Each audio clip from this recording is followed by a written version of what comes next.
اهلا بكم في قناة فكاهيرة، واخيرا فيديو الحديقة. الاول احب اشكركم على الدعم بخصوص فيديو ما هو ديني. انا ما كنتش متخيلة ان انا هاخد لايكس، كنت فاكرة انه هيكون كله ديسلايك، فشكرا. النهاردة هشارك بخبرتي في الزراعة، سنة اولى زراعة. ازاي تقدروا تزرعوا ببساطة جدا وفي اي مكان. ازاي حولت البلكونة لحديقة صغيرة. كل المنتجات اللي انا استعملتها هحاول احطها في الديسكريبشن بوكس لو لقيتها، او منتجات شبيهة ليها. وخلوني افكركم بحاجة مهمة جدا تتزرع بسهولة جدا، بتطلع في خلال يومين 3، قيمتها الغذائية عالية جدا. عملت عنها فيديو مستقل قبل كده، وهي السبراوتس.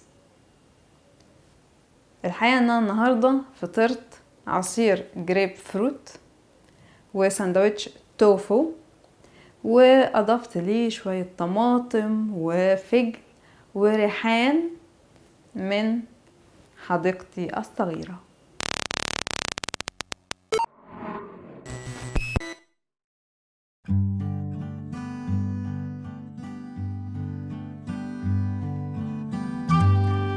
كل اللي محتاجينه عشان نزرع بذور وتربة. بنحط البذور في التربة على عمق سنتي أو أقل بحسب نوع البذرة، وبنغطيها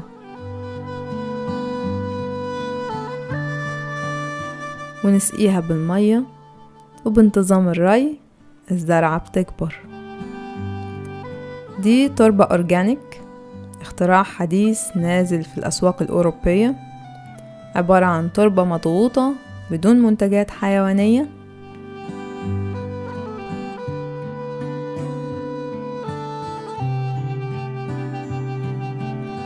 وبإضافة المية ليها بتبتدي حجمها يكبر وبتبقى صالحة للزراعة.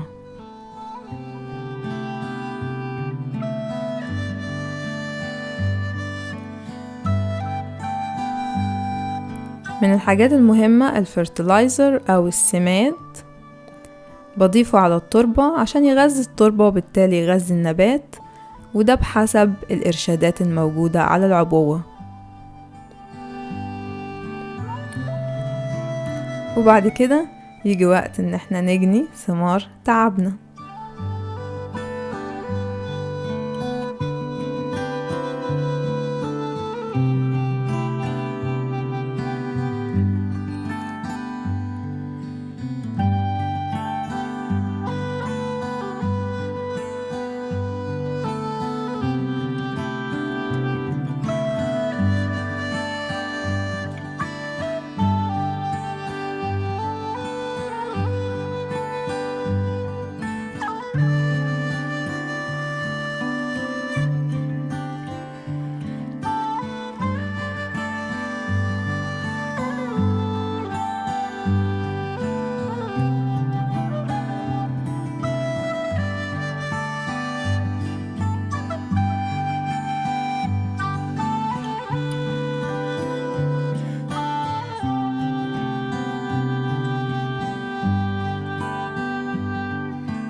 في تصميم الحديقة استعملت 3 ألوان أساسية، الأبيض والأسود والأخضر.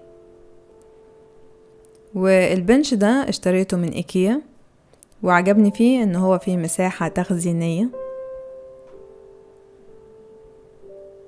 وطبعا كرسي عشان أكمل القعدة في حديقتي الصغيرة. الترابيزة دي من الترابيزات اللي لقيتها مناسبة للبلكونة. بحط في الجزء السفلي الجردل اللي بخلط فيه التربة. مجموعة الأرفف دي من إيكيا، وهي بعجل ممكن نقلها من مكان لمكان، وفيها كذا رف ومختصة بالنباتات. عادة بستعملها في زراعة النباتات من البذرة لحد ما تبقى شتلة، وبعد كده بنقلها لمكان أكبر. أنا دلوقتي زرعة طماطم زي ما انتوا شايفين، والكونتينر الصغير ده هو بيتحلل من نفسه. برضو بستعمله في زراعة البذور، وبعد ما البذرة تبقى شتلة أقدر أزرعه زي ما هو كده في التربة، لأنه الكونتينر ده بيتحلل وهو صديق للبيئة. برضو حبيت يبقى عندي مجموعة من النباتات اللي شكلها مميز عشان تدي شكل جميل للبلكونة وما تكونش محتاجة عناية خاصة. فدي من مجموعة الصبار. اكتر حاجة انا زرعاها السنة دي هي الطماطم، وكل الطماطم دي من طماطماية. برضو كنت حابة يبقى عندي عنب، والستاند ده اشتريته من ايكيا عشان يعمل سبورت للعنب. العنب ده اشتريته كان عبارة عن غصن ناشف، ودلوقتي ابتدى يزرع. كنت دايما بشوف الطماطم بتتزرع في كونتينرز كبيرة، لكن انا حاولت اجرب ان انا ازرعها في كونتينر صغيرة، ولقيت الموضوع ناجح جدا والطماطم كبرت بشكل كبير.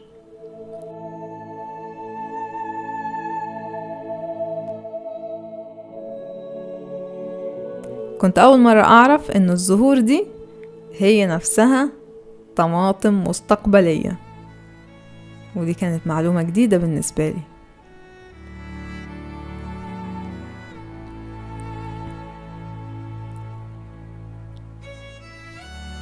عرفت برضو ان لما الطماطم تكبر اقدر ان انا اغطي الساق بتاعتها بتربة زيادة، عشان الساق دي هتبتدي تطلع جذور، وبالتالي النبات يبقى اقوى.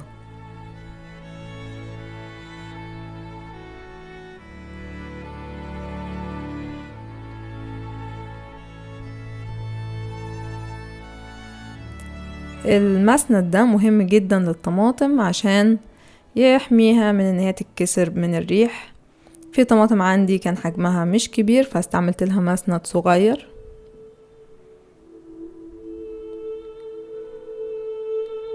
الركن ده من البلكونة كان ركن صغير جدا وما كانش سهل ان انا استغله، فعملت فيه مجموعة الأرفف الخضرة دي عشان احط فيه مجموعة من النباتات، زهور وحاجات برضو مش محتاجة عناية خاصة وبتستهلك مية قليلة.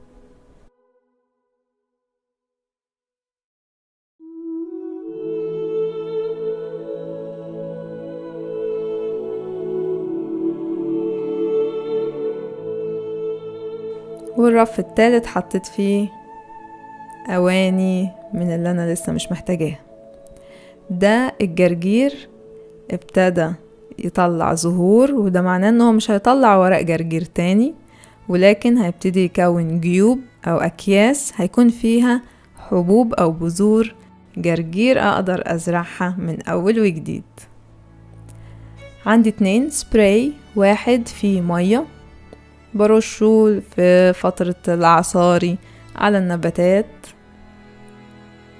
عشان يلطف الجو في الصيف، والسبراي التاني عبارة عن كوباية مية، معلقة صغيرة نيم، ومعلقة صابون سايل أورجانيك أو صديق للبيئة. وده نفعني لما الكوسة زي ما انتوا شايفين هجمت عليها حشرة وبهدلتها، فمحلول النيم هو اللي حمى النبات وأنقذ حياته. عرفت برضو من الكوسة انه الزهور بتاعتها في زهرة ذكر وفي زهرة انثى، وانه الثمرة نفسها بتكون في الانثى، ولو النحل ما عملش عملية التخصيب فلازم انا اعملها بنفسي. وبعد كده نقدر ناكل الكوسة. ودي اول ثمرة، شكلها غريب شوية.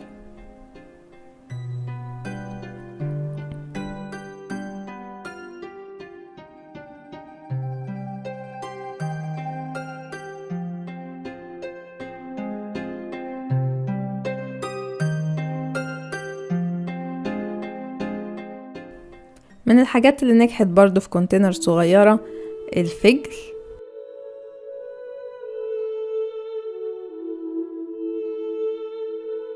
حبيت استغل سور البلكونة فحطيت عليه كونتينر وزرعت ورد.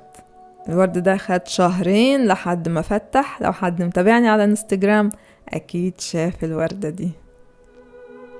برضو دي طريقة تانية لاستغلال سور البلكونة. استعملت كونتينرز الشفافة دي خاصة بالأوركيد، بس أنا استعملتها في الطماطم وفي اللافندر اللي ريحته جميلة.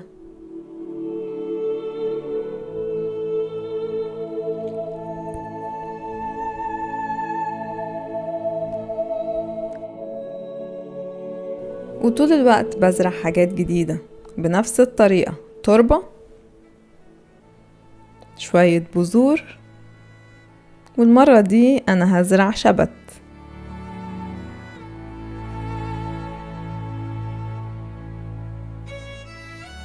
بحطه على عمق تقريبا أقل من نص سنتي لأنه بيطلع فوق سطح التربة، وبسقيه، وبانتظام الري بيطلع الشبت والجرجير والبقدونس والريحان.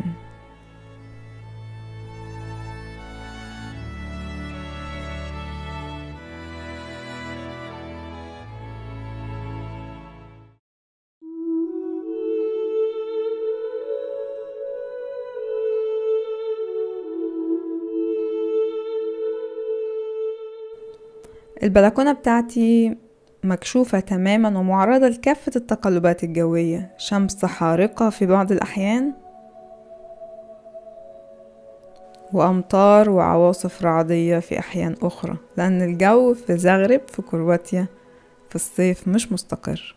ورغم كده النباتات نجحت إنها تقاوم وتعيش. البصل مع الجزر ما نفعوش، الكوسة مع الفجل برضو ما نفعوش، لكن الطماطم مع الريحان كانوا ناجحين جدا.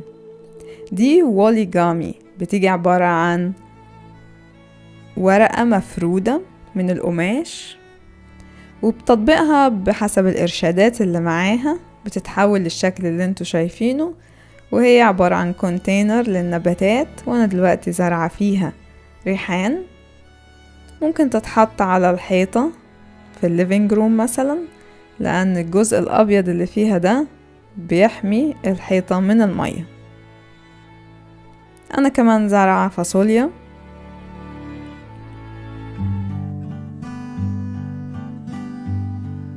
وحاولت أحمي الثمرة من الطيور، فحطيت حاجة شبه خيال المآتة، وهو دلوقتي عامل اللي عليه وزيادة.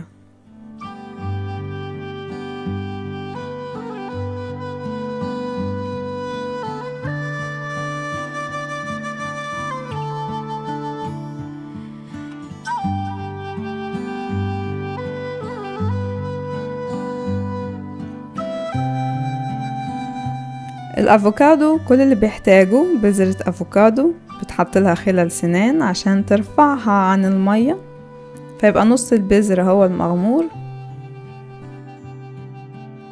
وبتغيير المية كل 2 أو 3 بتبتدي البذرة تطلع جذر، وبعد كده ساق، وبعد كده تتحول لشجرة. الافوكادو دي عندي بقالها تقريبا 9 شهور، والمفروض انها تطرح بعد 2 سنين.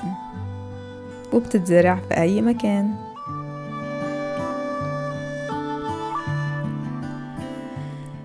البامبو في أوضة النوم ما بيحتاجش عناية خاصة، مجرد مية فقط، وما بيحتاجش شمس قوية، وبيتزرع في أي شيء.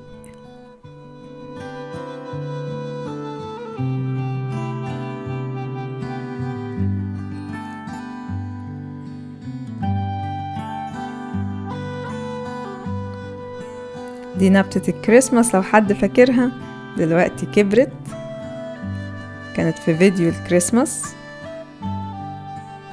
الأوركيد بيحتاج مية قليلة جدا، والزهور المفروض تطلع في درجة حرارة معينة. بيس ليلي من النباتات اللي بتنقي الهواء. في الحمام استعملنا راك من إيكيا، مفروض خاصة بالمطبخ، لكن احنا حاطين عليها نباتات في الحمام.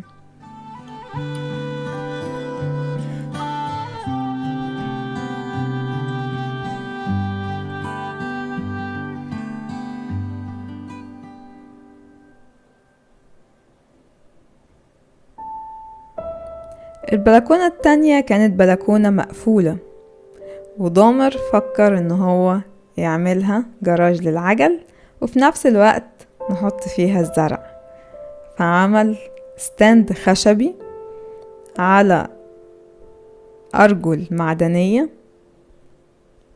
بحيث يبقى الجزء السفلي جراج للعجل يحميه من الشمس، والجزء العلوي للنباتات. واحنا طبعا زارعين كمية كبيرة من الطماطم، كل الطماطم دي من طماطماية واحدة، وعندنا نعناع وعندنا ريحان.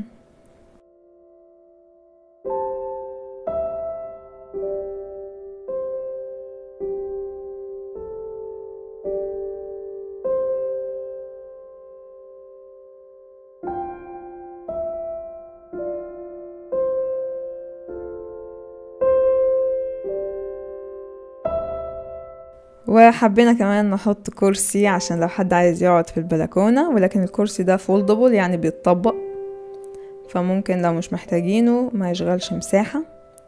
البوكس الاسود ده هو خاص بالريسايكلينج في الحاجات اللي محتاجة اعادة تدوير زي الورق او البلاستيك او الازاز. اخر حاجة احب اقولها انه الزراعة والنباتات محتاجة عناية ومتابعة، وهي زي البيبي بالظبط. فأرجو ان الفيديو يكون ملهم ويكون شجعكم على انكم تزرعوا.